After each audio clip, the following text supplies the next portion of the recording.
NSP निराला music channel में आप मन के स्वागत है।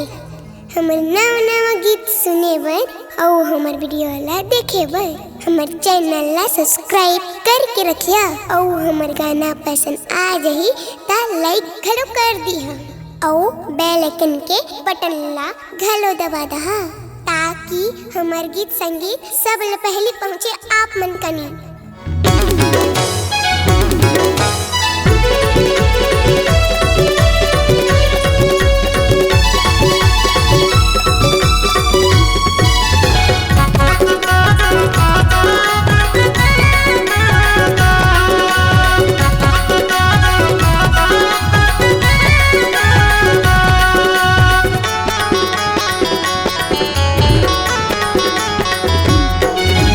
छत्तीसगढ़ी हची मैं हाँ वो बढ़िया है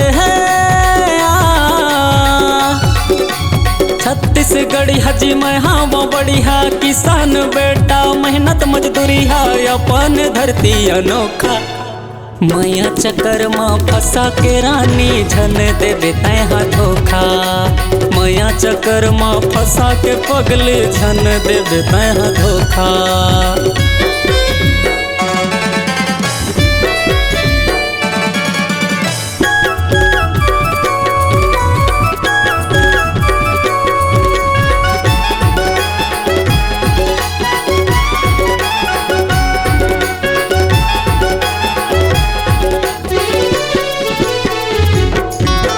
मृग नैनी तोर नजर है रानी पाछू जमो पड़ जायो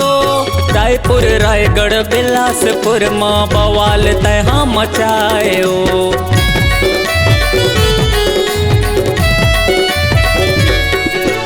हरपा नदी महानदी के जैसे हरियाली तय हर लायो क्रीम पाउडर लिपस्टिक लगा के मन मायागी लगाए सुन ले कहना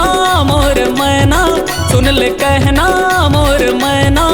अजी खवा हूँ आलू के चोखा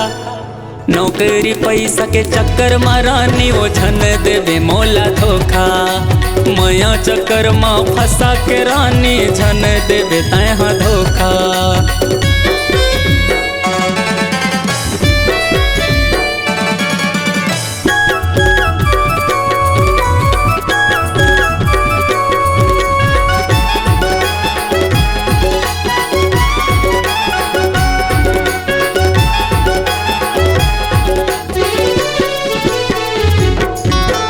हिंदुस्तान के छत्तीसगढ़ हा हरियाली रंग में रंगाए ओ भारत माता के कोराए रानी कटोरा धान के कहाए ओ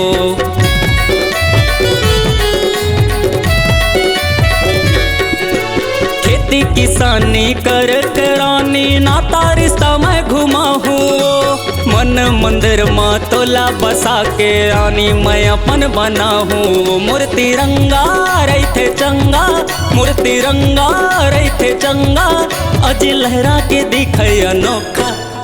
गौतम से दारला फंसा के रानी झन देवे तैहा धोखा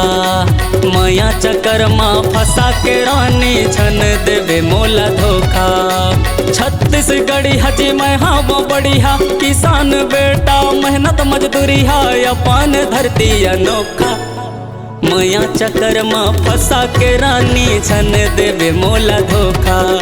मैया चक्कर में फंसा के पगली झन देवे मोला धोखा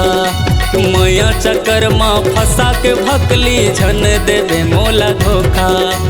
मैया चक्कर में फंसा के रानी झन देवे मोला धोखा।